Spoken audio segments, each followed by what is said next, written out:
Servus, meine Damen und Herren, sowie alle Kinder, die zur heutigen Märchenstunde erschienen sind. Na, der Winter, der ist ja schon schön, wenn es schön ist. Aber leider haben wir in Wien schon lang keinen richtigen Winter mehr gehabt. So mit viel Schnee und einer Winterlandschaft. Und deshalb lese ich euch jetzt ein Märchen aus 1001 Nacht vor. Es war einmal ein Ehepaar, wie es nur im Märchen vorkommen kann. In ihrer urgemütlichen Wohnung lebten Mandy und Alice zusammen mit ihren vielen kleinen Film- und Fotokameras. Gemeinsam lebten sie alle glücklich und zufrieden in einer großen Stadt und in einem schönen Land, wo es immer genug zu essen und trinken gab. Es herrschte Frieden und alles hätte so wunderschön sein können. Das Einzige, das der Alice und dem Mandy zum ultimativen Glück gefehlt hat, das war ein Winter, wie es vor langer, langer Zeit üblich war. Die Straßen voller Schnee und so eine richtig beißende Kälte. Aber durch die Klimaerwärmung, die uns die Chinesen und die Amis eingebrockt haben, wurde es im Schlaraffenland von Wien nicht mehr so kalt wie früher. Und den Schnee, den kannte man auch noch mehr aus alten Bilderbüchern. Und so machten sich Alice und Mandy auf den Weg in ein weit entferntes, unbekanntes Land, das Lettland heißt. Dort in der Hauptstadt namens Riga wollten die beiden ihr Glück versuchen. Sollten sie dort den Schnee finden, den sie so sehnlichst wieder einmal spüren wollen? Ja, um das herauszufinden, begleitet Alice und Mandy nach Riga ins Winter Wonderland.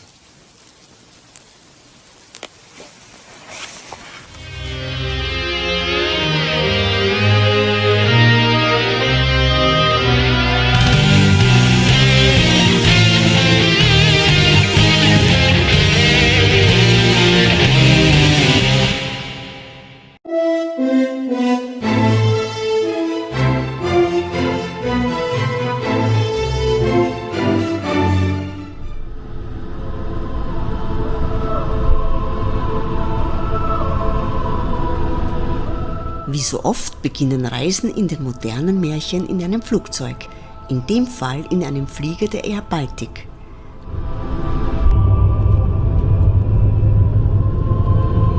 Abheben, schweben, landen.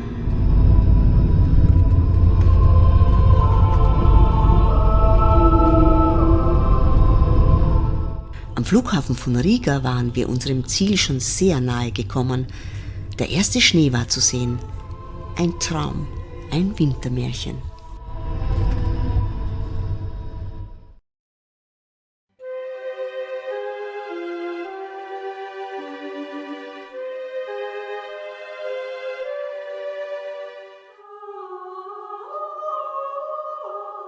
Für diese Reise haben wir 9 Tage eingeplant gehabt.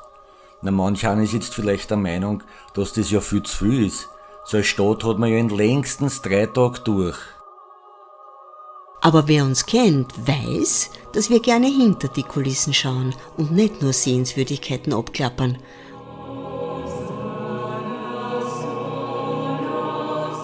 Und wenn man die Seele einer Stadt so richtig inhalieren will, kommt man mit einem verlängerten Wochenende nicht weit.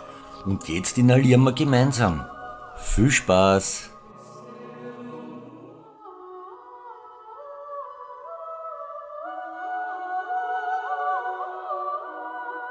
Unser Hotel.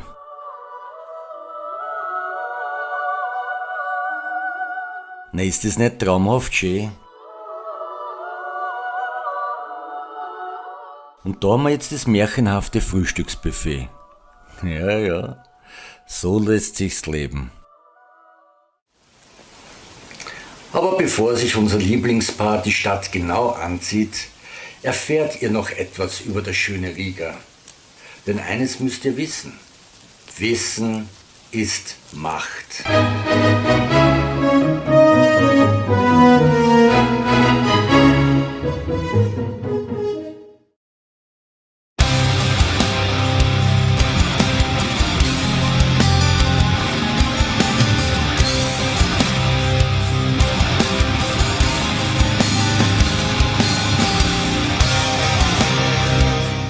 Riga ist die Hauptstadt von Lettland. Mit rund 630.000 Einwohnern ist sie die größte Stadt des Baltikums. Knapp die Hälfte der Bewohner sind ja Letten. 40% der Menschen, die in der Stadt leben, sind Russen und dann gibt es noch die Weißrussen, Ukrainer und Polen. Die Stadt ist um die 307 Quadratkilometer groß und sie ist bekannt für ihre Jugendstilbauten.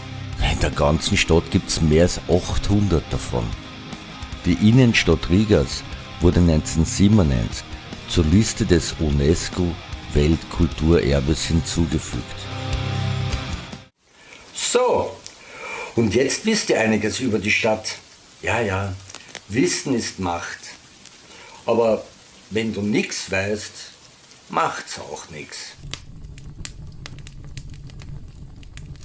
Nachdem Alice und Mandy gut in Riga angekommen waren, erkundeten sie zuerst die nähere Umgebung ihres Hotels. Dabei sahen sie einen riesigen Obelisk in den Himmel ragen. Neugierig näherten sie sich diesem.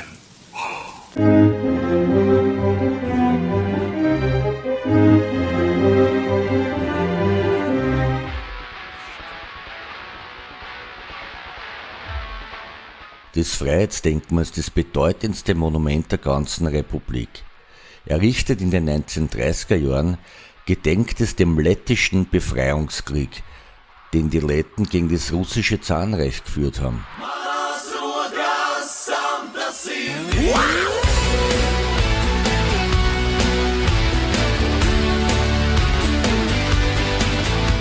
Eine sich stündlich vor dem Denkmal ablösende Ehrenwache soll symbolisch die Freiheit Lettlands schützen.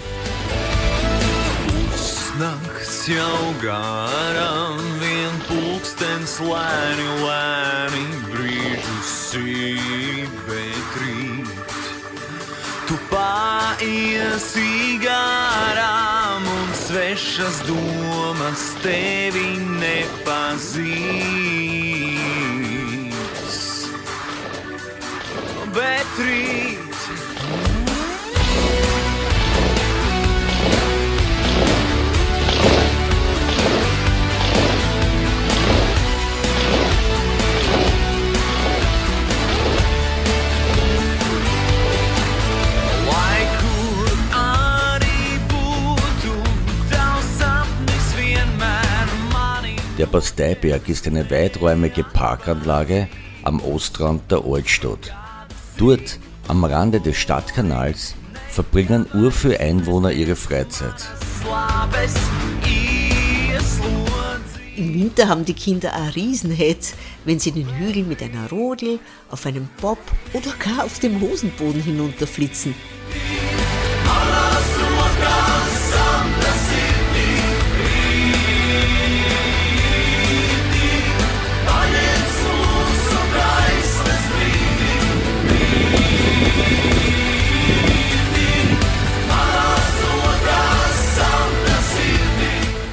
Auch für Verliebte ist der Park ein Anziehungspunkt und für Ehepaare ist es Brauch, an diesem Brückengeländer ein Schloss anzubringen. Natürlich müssen diese Schlösser regelmäßig entfernt werden. Ob das der Grund für die hohe Scheidungsrate in Lettland ist? Naja, wir haben auf jeden Fall auch so ein Schloss befestigt, aber wir lassen uns sicher nicht scheiden. Unser erster voller Tag in Lettland, in Riga. Und es war ein traumhafter Tag. Es ist so irrsinnig schön. Ich erinnere mich so sehr daran, wie es in meiner Kindheit war, weil es da auch so ausgeschaut hat, nämlich mit so viel Schnee, was jetzt in Wien ja überhaupt nicht mehr gibt. Ja, also ohne Winterreifen geht da in Riga gar nichts. Nein. Es ist wirklich traumhaft schön da und wir freuen uns total, dass wir da sein dürfen. Und es ist so kalt, dass uns der Mund eingefriert und wir kaum mehr reden können. So ist es. Deshalb halten wir jetzt lieber die Goschen. Schnauze!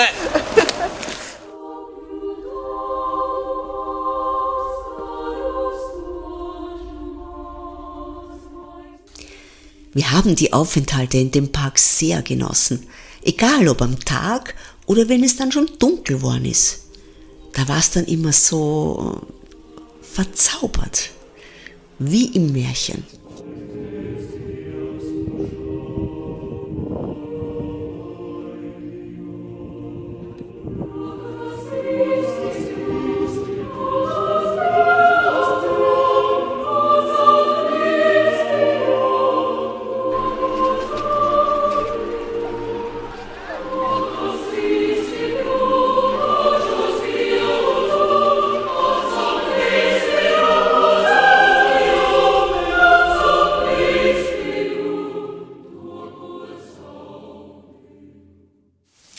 Unsere beiden Protagonisten waren im 7. Himmel gelandet.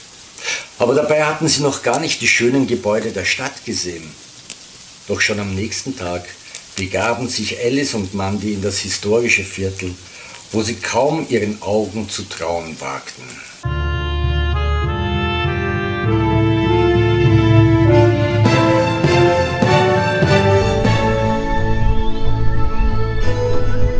Die Altstadt ist das touristische Zentrum Rigas. Da gibt's für den Besucher jede Menge zu sehen.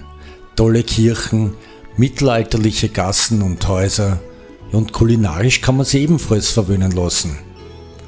Die Preise sind in der Altstadt allerdings schon geschmolzen. Aber ob das der Grund ist, sich vom Dach eines Hauses in die Tiefe zu stürzen? Na, zum Glück sind das nur Arbeiter, die die Dächer von Schnee und Eis befreien sollen.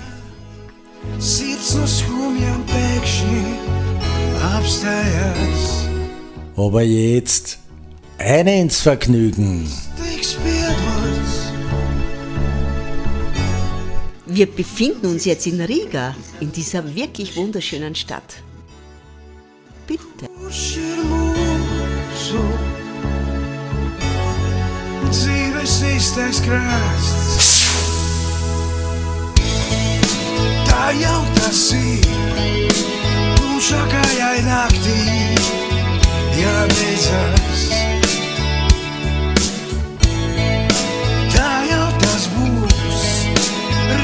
Nesīs jaunas cerības.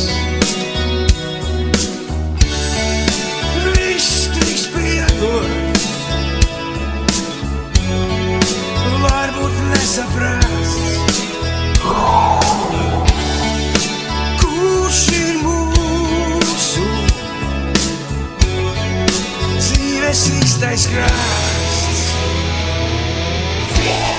Die Petrikirche befindet sich mitten im Zentrum der Altstadt. Die Kirche wurde 1209 erstmals erwähnt. Und zum letzten Mal erwähnt wurde sie jetzt, nämlich genau jetzt. Im Laufe der Zeit wurde die Kirche schon oft zerstört und bei jedem Wiederaufbau hat man ein Glaserl vom Turm runtergehauen. Na, hoffentlich haben sie das Glaserl früher austrunken. War halt ja Schott drum. Und laut Aberglaube soll der Turm so viele Jahrhunderte stehen bleiben, so viele Scherben am Boden liegen. Ja, einmal haben sie ja Pech gehabt. Da ist das Glaserl in einen Strohhaufen eingefallen und nur in 2 Stücke zerbrochen. Na, das haben sie dann beim letzten Mal im 73er Jahr besser können. Jetzt soll der Turm ewig stehen. Wir befinden uns da jetzt in der Peterskirchen, glaube ich, heißt. Oben ist eine Aussichtsplattform, da sind wir jetzt mit dem Aufzug aufgefahren. Es ist sehr windig, ich habe keine Ahnung, ob man mich versteht, ob man mich hört, aber der Ausblick ist fantastisch. Aber wenn uns nur so der Wind um die Ohren bläst und uns leicht zittern lässt von lauter Klöten, es ist Kinder, hocht's weg, es ist arschkalt, es ist ein Wahnsinn, aber der Blick macht alles wett, auch wenn das Rotzkleckerl in meiner Nase jetzt zu Eis gefriert, aber es ist trotzdem super, super, super schön. Wir werden euch jetzt ein paar Bilder und Videos machen, die ihr euch dann im warmen Wohnzimmer anschauen könnt. Bussi Papa!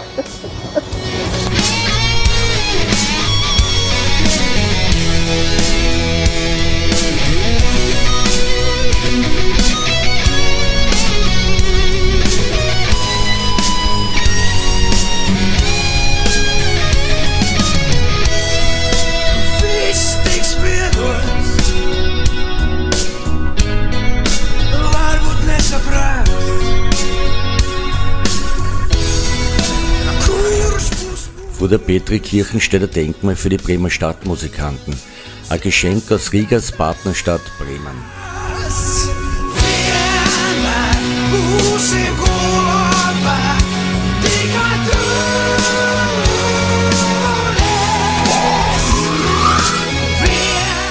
Das Schwarzwaldter-Haus am Rathausplatz ist wahrscheinlich das meist fotografierte Haus Rigas.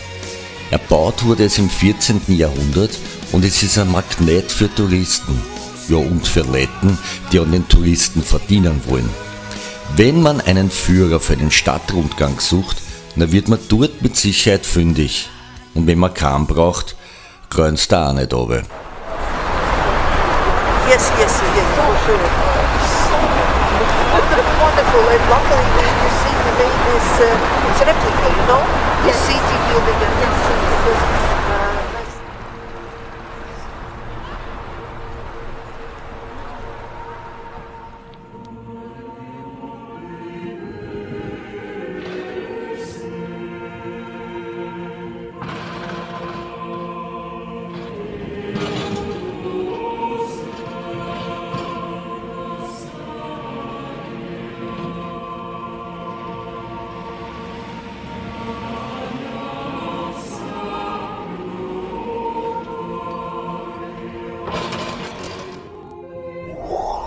Der Dom zu Riga ist nicht nur die Kathedralkirche der Protestanten, sondern auch die größte Kirche des Baltikums.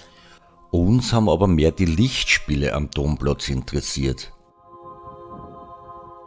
So viel schön, gell?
Wir stehen jetzt direkt vor unserem Lieblingslokal.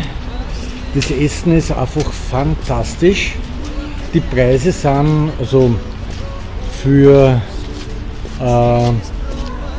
die Altstadt sind sehr moderat und die Besitzer vom Lokal sind auch wahnsinnig nett und die wollen wir jetzt unterstützen und machen unbezahlte Werbung für das Lokal. Глухих коридорах, на балконах белье и птицы, глянь, и, может быть, запомни, ничего не повторится. Была бы ты рядом, это был бы пропуск. Hello. It's raining outside, yeah? Also das ist das Nationalgetränk von Lettland. Es heißt Hot Balsam und es schmeckt umwerfend, ein bisschen wie Glühwein, aber viel, viel besser. Und es ist wirklich Balsam für die Seele. Da hat der Winterblues keine Chance. Prost.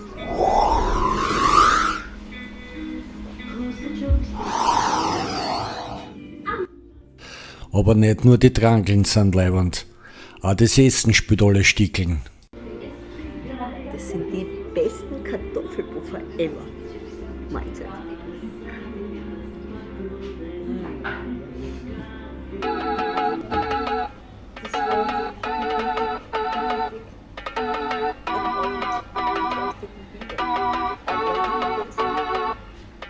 No pilsētas pa lielceļiem kāds smagus ratus cen.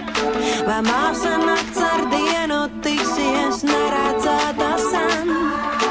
Zvaigznes klusi sādegs kāds kā sveces dievnamā. Es atgriežos, lai paliktu un augtu plašumā.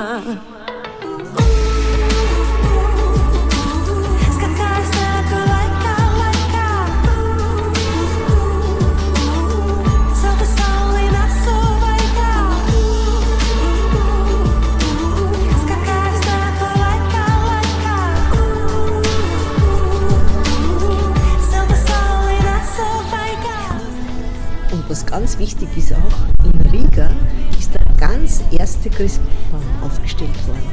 Im 16. Jahrhundert schon nämlich, also bei uns erst im 19. Jahrhundert, in Riga schon im 16. Jahrhundert. Der allererste. Und genau so schaut der Baum aus. Viel hatte Alice schon von den berühmten Jugendstilbauten gehört. Und diese wollte sie nun unbedingt sehen. Dem Mandy war diese Kulturepoche aber ziemlich egal und er zierte sich etwas. Naja, deshalb ist dieses Kapitel relativ kurz.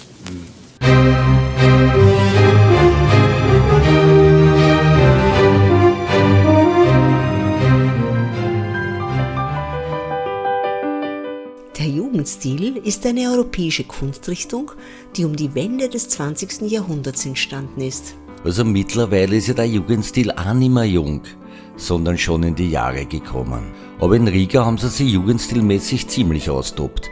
Mehr als 800 Häuser sind Jugendstilbauten. Die Fassaden sind ja oft mit dämonischen Fratzen, halbnackerten Mädels oder Löwenköpfen dekoriert. Besonders sehenswert ist ja die Gegend um die Alberta Iela, die Albertstraßen. Varbūt izdosies rīt ko pateikt, šodien vairs neiznāk, jo šajā malē man tieši ar tevi ir jādejo.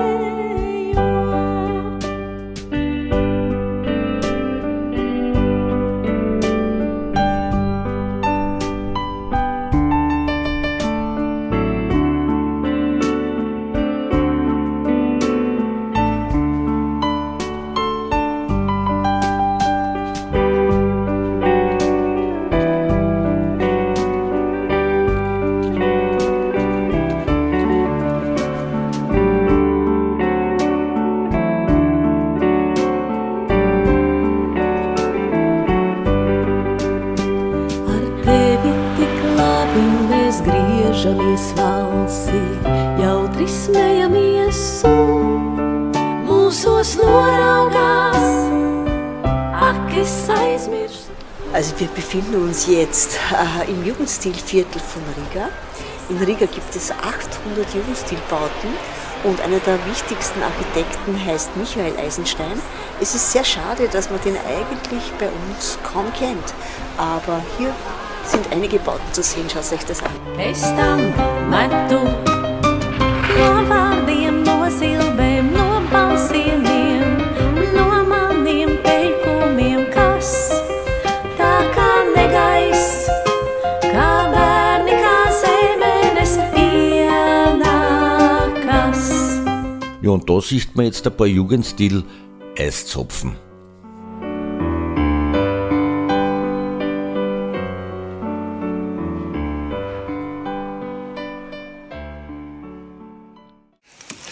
Wie so oft auf ihren Reisen fuhren die beiden Wiener mit einem Hop-on, Hop-off-Bus durch die Stadt.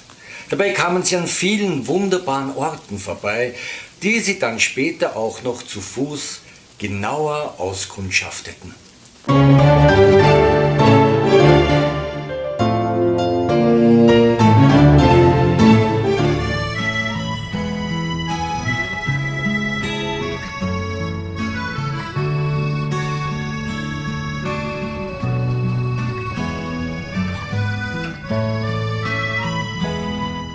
In der Moskauer Vorstadt ticken die Uhren anders. Im Arbeiterviertel tummeln sich weitaus weniger Touristen als zum Beispiel in der Altstadt. Aber auch hier gibt es einiges zu entdecken. Hier ist das Speicherviertel, wo vor allem die Jugend auf ihre Kosten kommt. Die Bauten aus rotem Ziegelstein zu beiden Seiten der Straße sind Speicher, die Mitte des 19. Jahrhunderts für die Aufbewahrung der Waren des alten Rieckischen Marktes errichtet wurden. Sie sind von angesehenen deutschen Architekten jener Zeit entworfen worden.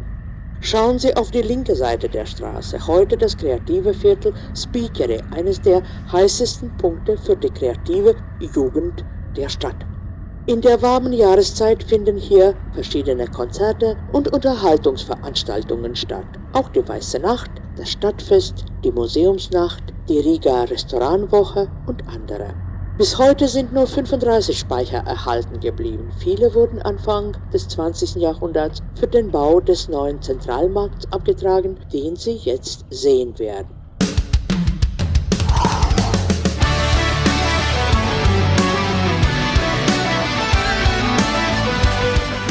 Der Zentralmarkt ist der größte Lebensmittelmarkt von Lettland. In den 1930er Jahren war er der modernste und größte Markt Europas. Da gibt's wirklich genug zu sehen. Dann schauen wir mal. Dann sehen wir Estevi pasišu, vienalga kur un kā, caur tumsu gaismu plūdiem sauli sniegu. Tu mani pazīsi, vienalga kur un kā, caur vienu nieka vieglu pieskārienu.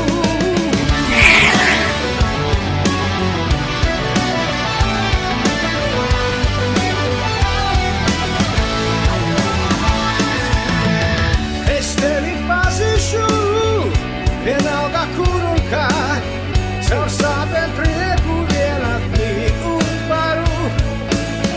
Vienalga kur un kā, tu man es tevis nepagiesim garām. Tu mani pazīsi, vienalga kur un kā, caur vienu nieka vienu pieskārienu. Es tevi pazīšu, vienalga kur un kā, caur sāpēm prieku vienatnī un varu. Tu man es tev, mēs nepaiesim garām. Tu man es tev, tu man es tev, mēs nepaiesim garām. Tu man es tev.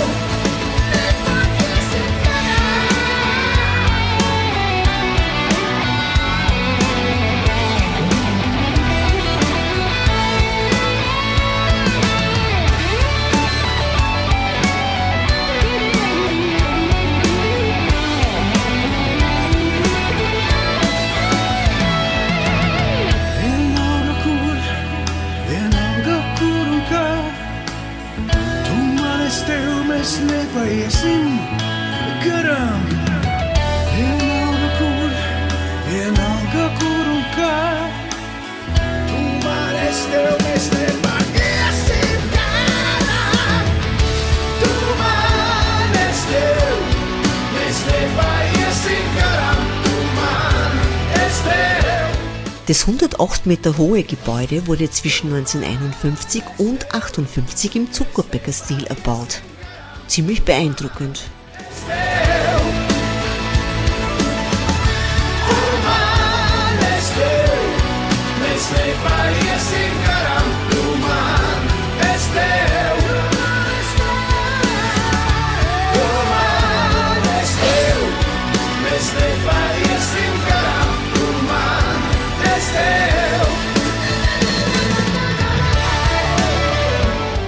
Bis zum Zweiten Weltkrieg galt die Synagoge als schönstes und größtes jüdisches Gotteshaus in der Stadt. Ja, bis die scheiß Nazis gekommen sind. Und 300 Juden dort eingesperrt und bei lebendigem Leib verbrannt haben. Ein Wahnsinn.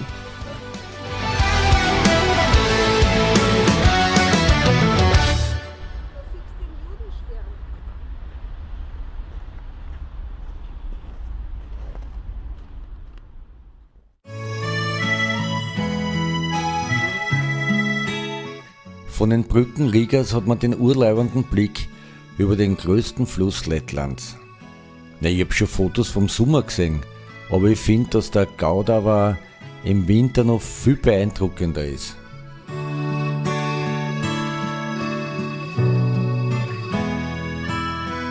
Pavasars, upes ledusprung iet, kā man no tevis neaiziet. Vasarā paparšu naktis zied, kā man no tevis neaiziet.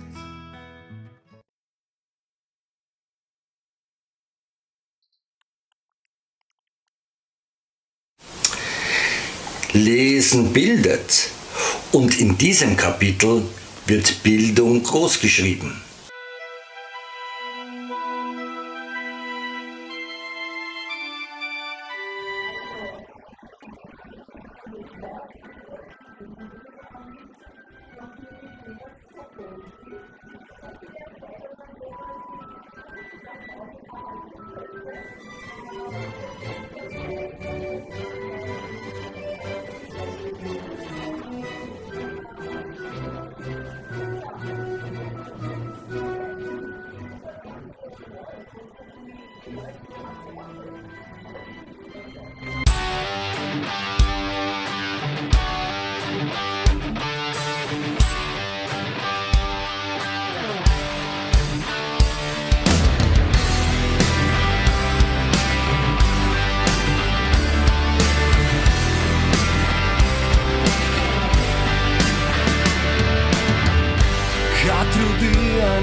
Kā pret sienu, tavi vārdi skrien, tos atkal nevar sadzirdēt neviens. Kā vienmēr esi viens.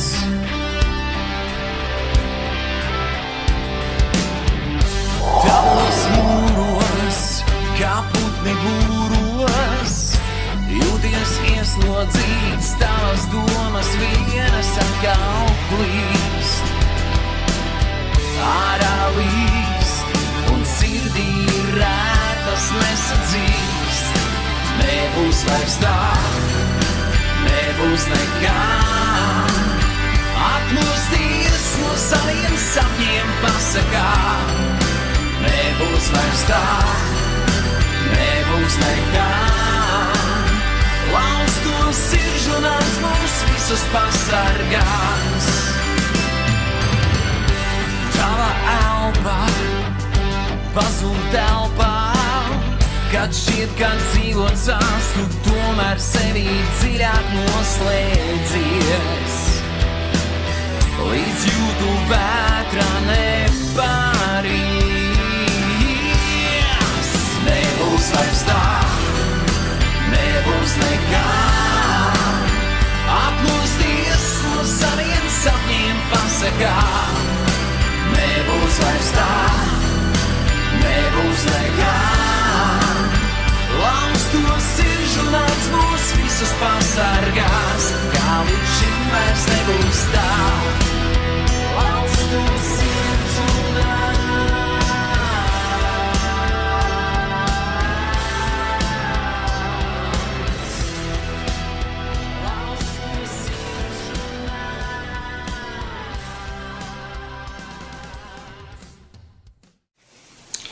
Ob alt, ob neu, Alice und Mandy wollten einfach alles sehen. Und so machten sie auch mehrmals einen Abstecher in die sogenannte Neustadt. Dorthin, wo normale Touristen gar nicht erst hinkommen. Aber genau das ist es, was eine Reise für die beiden so interessant macht.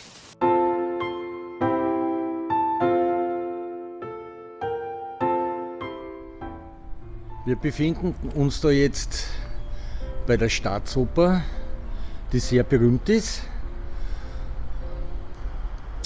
Gegenüber der Oper gibt es ein Denkmal von dem unbekannten Balletttänzer. Ist auch wunderschön. Unter uns der Stadtkanal, zum größten Teil zugefroren, und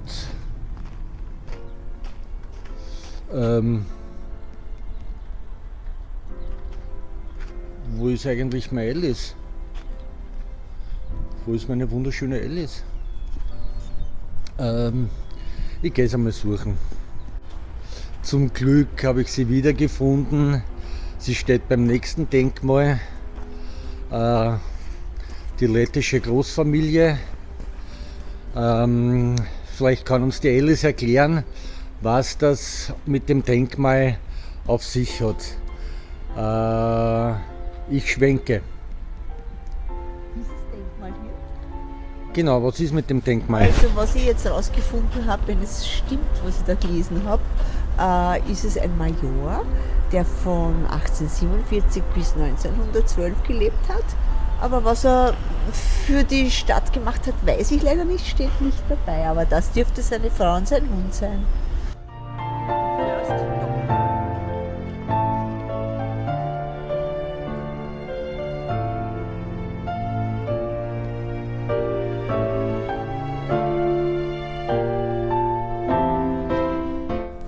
Ja, wahrscheinlich eines der ersten Denkmäler mit Hund.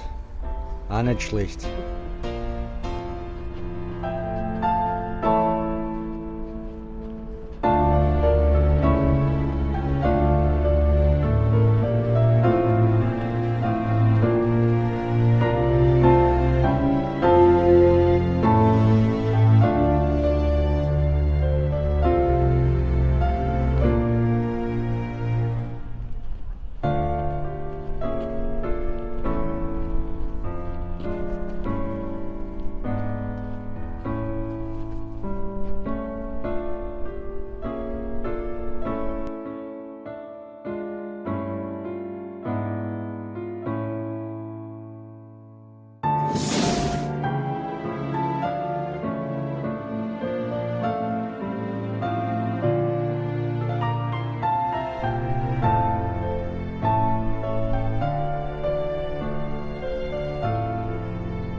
Ja, leider hat die Skybar geschlossen, aber wir haben trotzdem vom Aufzug auch schon einen wunderschönen Ausblick. Also besser als ein Stammschädel.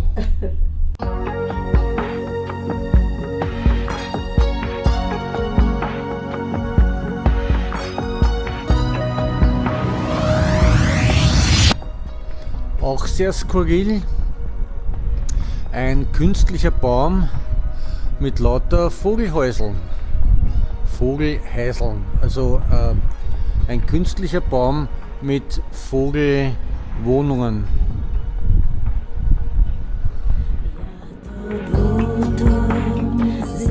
Die Neustadt besteht aber nicht nur aus dem Stadtkanal, dem Freiheitsdenkmal und dem Jugendstilviertel.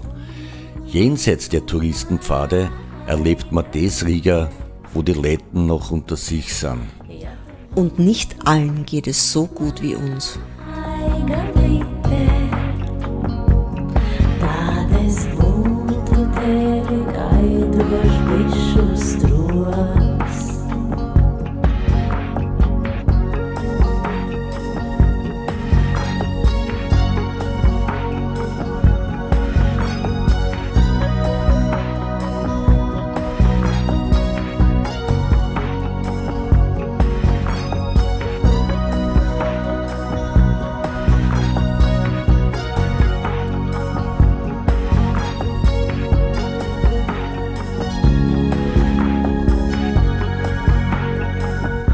Wir haben uns dort schöne Kirchen, Häuser mit tollen Graffitis und vor allem gemütliche kleine Cafés angeschaut. Riga ist auch für seine Holzhäuser bekannt und im Winter gibt es Holzhäuser mit Eiszapfen.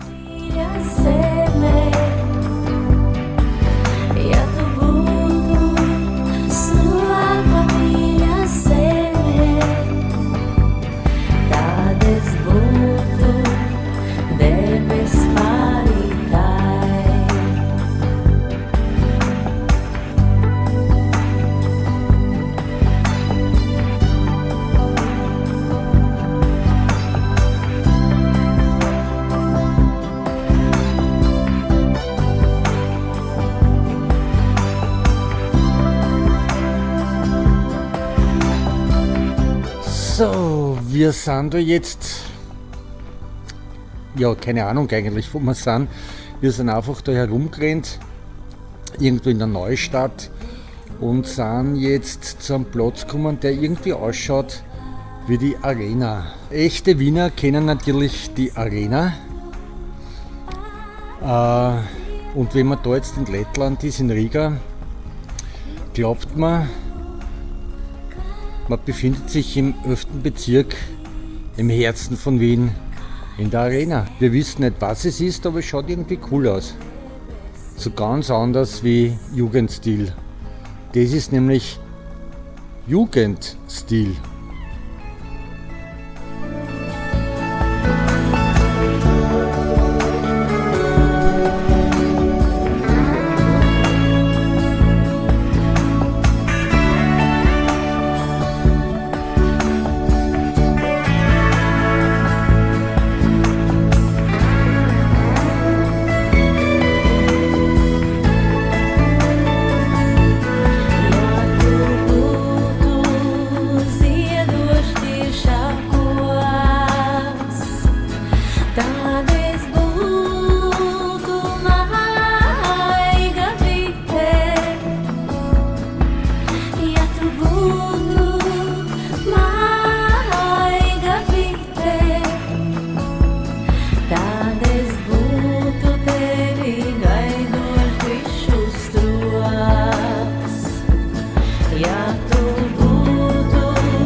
Ja, so manche fragt sich, was viele Touristen auf Begräbnisstätten zu suchen haben.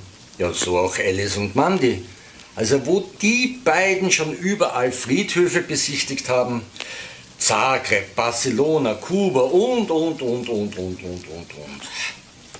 Ja, aber man muss ja schauen, wo man leiwand liegen kann.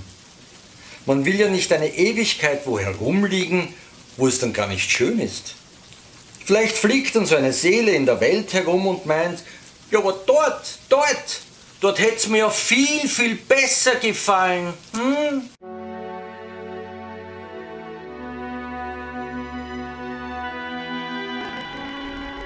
So, wir sind jetzt wieder am Friedhof gelandet, aber zum Glück lebend. Diesmal sind wir aber jetzt am Brüderfriedhof und hinter mir sieht man ganz groß das Monument, also der Eingang zum Brüderfriedhof, der ein Nationaldenkmal ist und es erinnert an die zahlreichen Toten des Ersten Weltkriegs. Und das schauen wir uns jetzt an.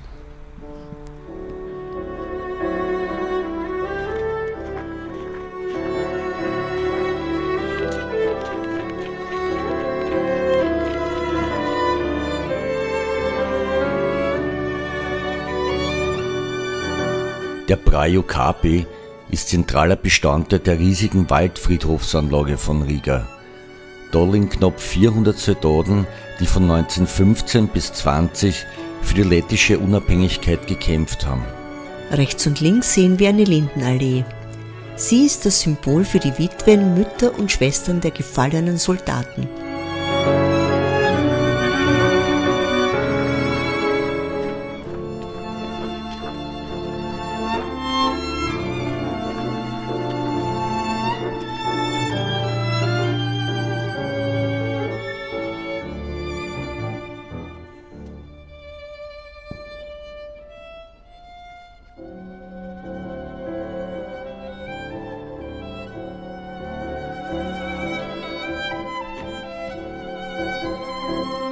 Die Allee bringt uns zum Ehrenhain, in dessen Mitte die ewige Flamme brennt.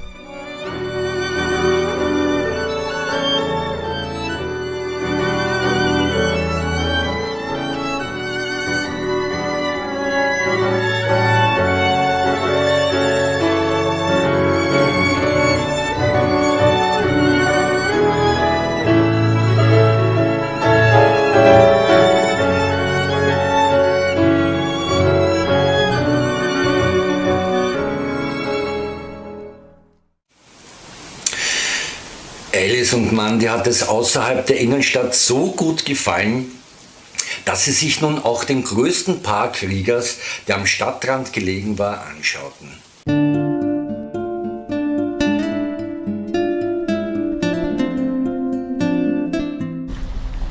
So, jetzt ein kurzes Statement zu den öffentlichen Verkehrsmitteln hier in Riga.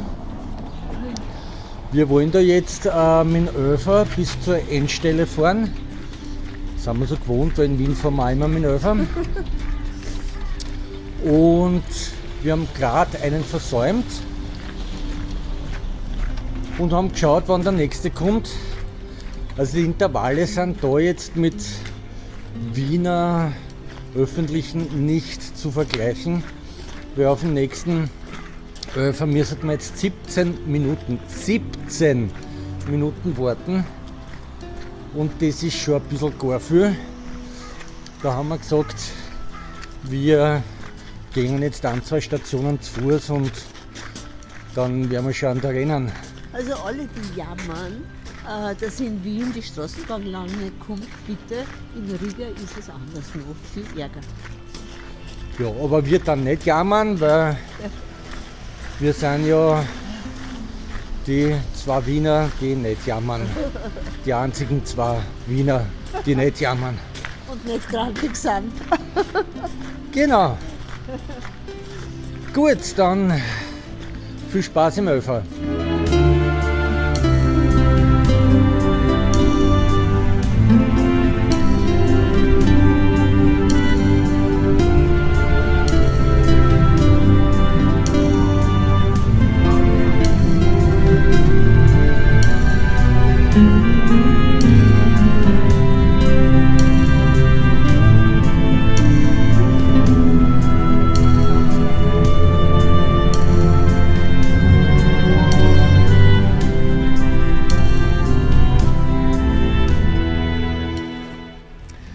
So, wir sind jetzt mit dem ÖV bis zur Endstation gefahren und befinden uns jetzt beim Messerpark.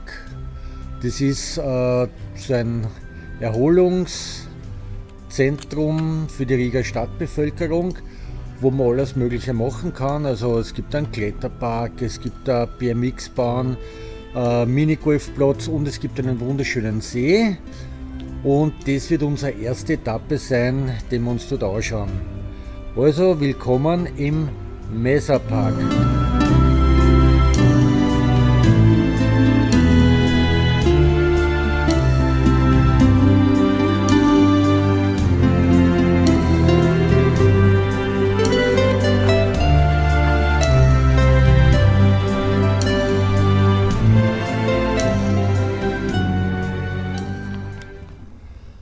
Jetzt sind wir beim Kiesezersee vom Messerpark. Und es ist wunderschön da. Wir sind da ganz in der Nähe vom Zoo, aber ganz ehrlich, wer braucht schon einen Zoo, wenn er so ein schönes Panorama hat. Schaut euch das an.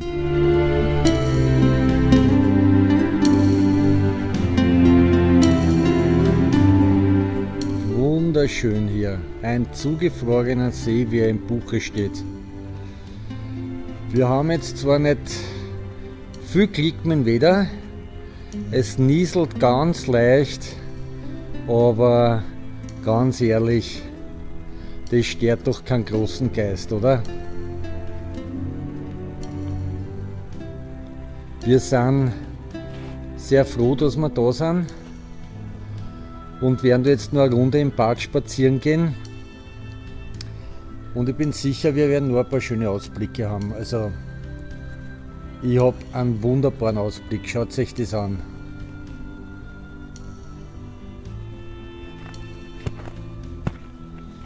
Wenn das kein phänomenaler Ausblick ist, meine wunderschöne Frau.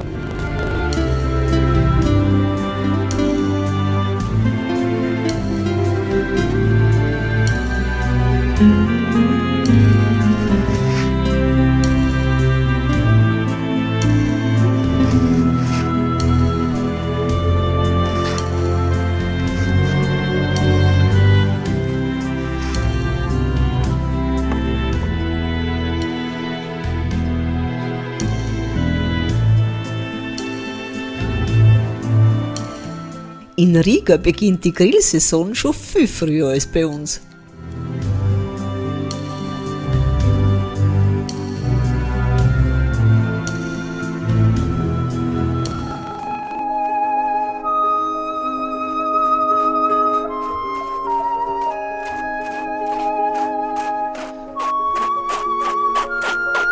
Langlaufen.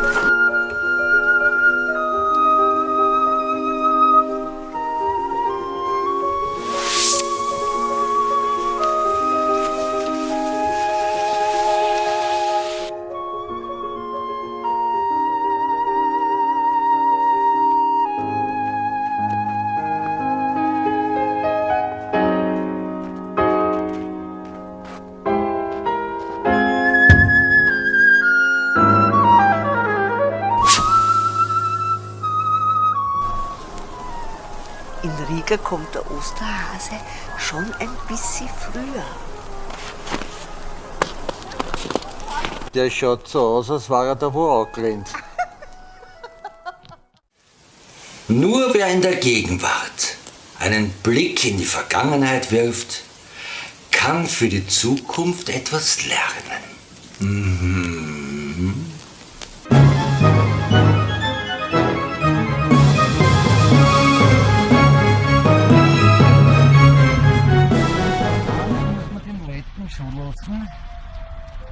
Obwohl es so lange Wartezeiten bei den öffentlichen Verkehrsmitteln haben, sie tun wenigstens was für die Wartenden. Wir fahren dann mit einem Ansabus, der kommt in 17 Minuten und der nächste dann in 48 Minuten. Und da uns nicht Fahrt wird beim Warten, haben die Leute dann so etwas eingerichtet bei den Busstationen. Ein Kaffeeautomaten. Dass man nicht einschläft beim Warten. Ja, ganz wichtig bitte, das hier ist unbedingt empfehlenswert, wenn ihr mit dem Bus fahren wollt. Weil Elis und ich sind im Bus eingestiegen, wollten dort die Tickets kaufen. Der Busfahrer war mürrisch, hat gesagt, nein, kein Ticket. Elis und ich sind im Bus drin geblieben, weil wir wollten ja nicht eine halbe Stunde wieder warten. Und über nach der Hälfte von der Strecke sind wir Schwarzkappe eingestiegen und haben die Tickets sehen wollen. Die wir natürlich nicht hatten, weil wir es nicht kaufen haben können. Ja. Zum Glück war es dann so, sie haben gesagt, wir sind aussteigen und uns beim Kiosk Tickets kaufen und wir mussten keine Strafe zahlen, aber trotzdem. Wichtig!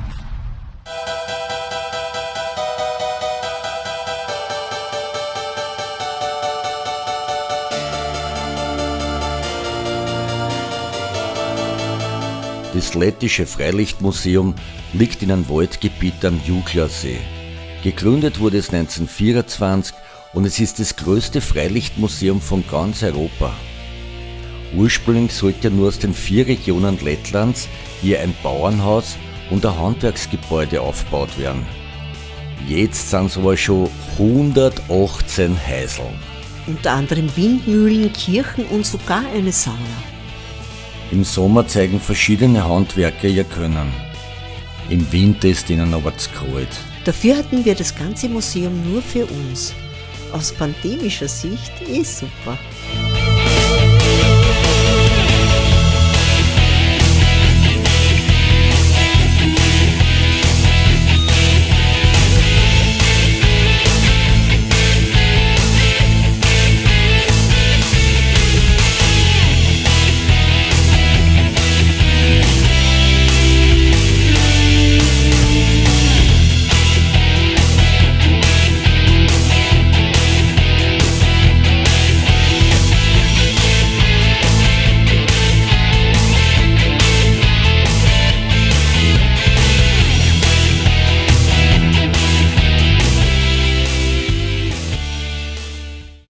Originalgetreu waren auch die Straßenverhältnisse. Wie vor Jahrhunderten hat es da keinen Steuerdienst gegeben und wir haben ordentlich aufpassen müssen, dass uns nicht auf die Pappen haut.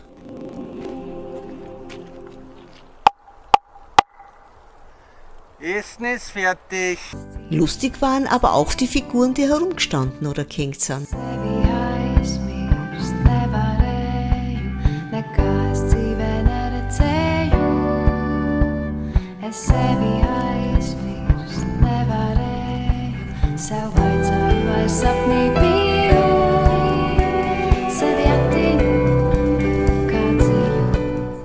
Ja, jetzt müssen wir den wunderschönen Ausflug leider abbrechen, weil es zum Regnen anfängt. Aber wer weiß, für was gut ist, denn es ist total rutschig und eisig und der Mann, passt ja sowieso nicht auf.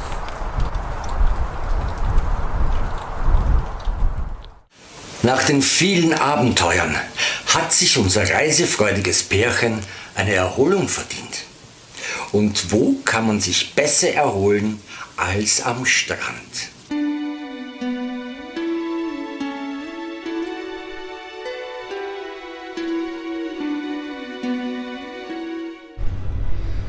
Ja, meine Lieben, jetzt sind wir da am Hauptbahnhof von Riga und fahren circa eine halbe Stunde nach Jurmala. Das ist ein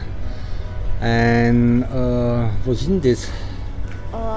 Ein Strandort eigentlich, also ein Badeort. Und das Wetter ist genau richtig für einen Badeort. Genau, also heute werden wir wohl Eistauchen gehen. Es schneit, hat -3 Grad circa. Also die idealen Bedingungen, um einen erholsamen Badeurlaub zu machen. Na, wir wollen uns das auf jeden Fall anschauen. Es soll ein wunderschöner Ort sein und ich bin schon sehr gespannt drauf und überhaupt, ich liebe es oder wir lieben es, in fremden Ländern mit der Eisenbahn zu fahren und das tun wir jetzt. Hoffentlich gehen wir nicht auf einen anderen Ort baden.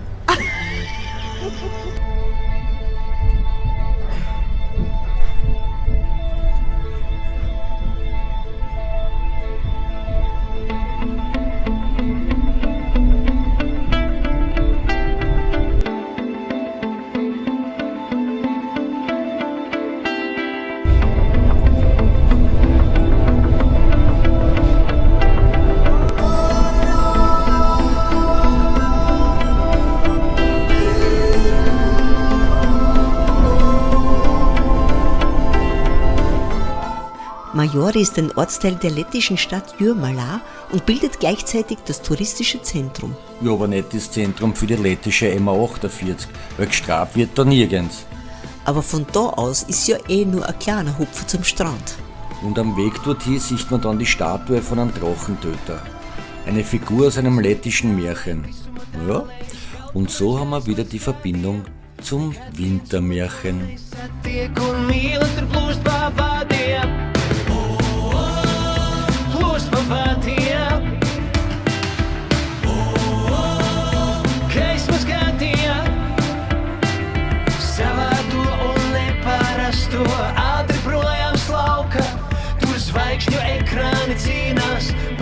informativo louco.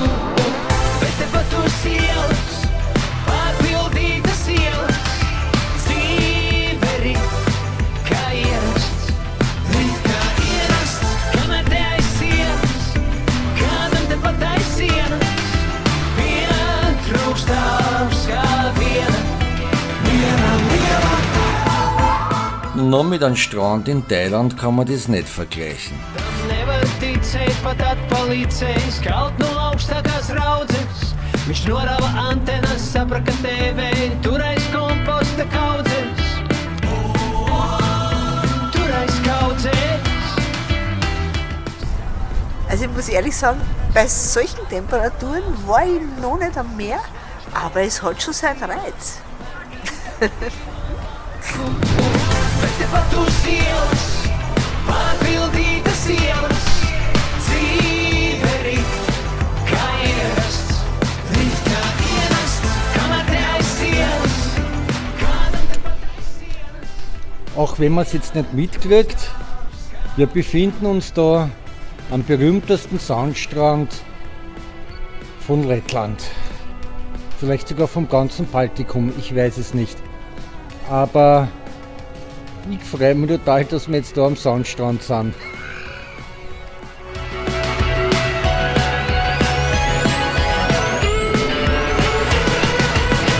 Vete pa tus ielas, papildītas ielas, dzīve kā ierasts, kamēr te aiz sienas, kādam te pat aiz sienas, pietrūkst tavs kā viena liela. Mit der Rodel am Strand. Also wenn ihr das daheim dazu, dann liefern's mir ein.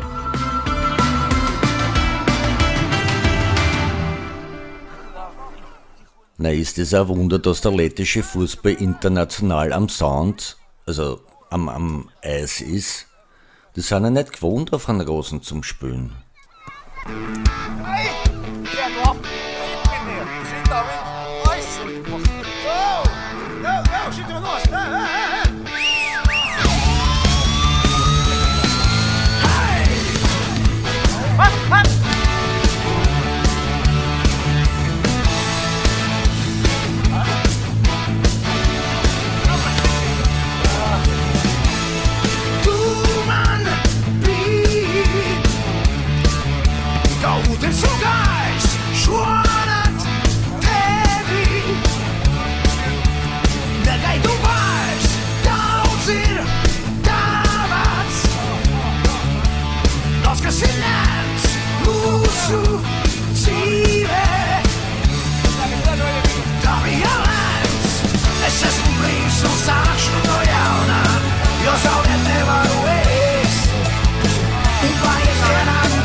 So, ich muss jetzt wohl schneller reden, weil sonst friert mir gleich der Mund ein. Wir sind da jetzt in irgendeinem Ort am Meer. Wir sind jetzt ungefähr eine Zugstation zu Fuß gegangen und sind jetzt in so einem Vorort, wo es wunderschöne Holzvillen gibt. Also das müsst ihr euch anschauen, ist einfach schön und zugefroren.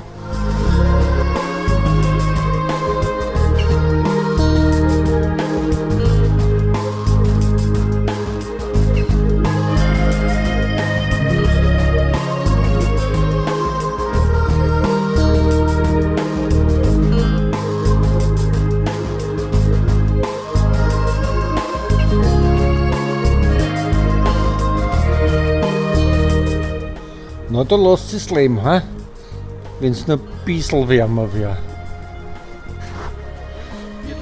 Ja, jetzt sind wir auf der Flaniermeile da, der die zwei Orte verbindet am Meer. Für winterliche Verhältnisse ist relativ viel los, aber ich muss ja sagen, es ist schön kalt. Ja. Aber es ist nicht schön ist schon. Schön kalt und schön windig ist, ja genau. Aber sonst auch schön. Aber schön kalt.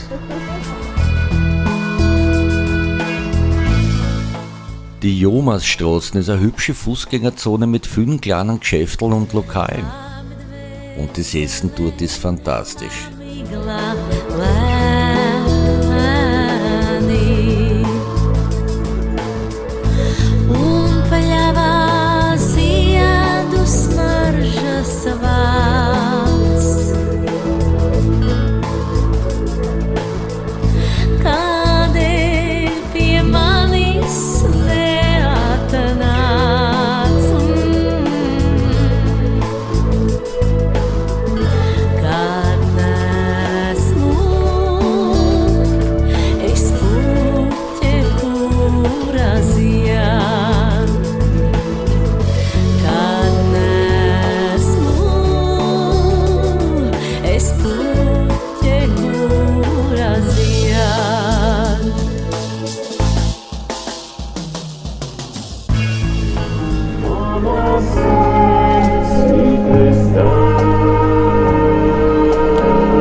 Nun, meine lieben Freunde, die Geschichte von Alice und Mandy im Winter Wonderland ist hiermit zu Ende. Aber ich glaube, ich verspreche nicht zu viel, wenn ich sage, dass sie noch viele märchenhafte Reisen unternehmen werden.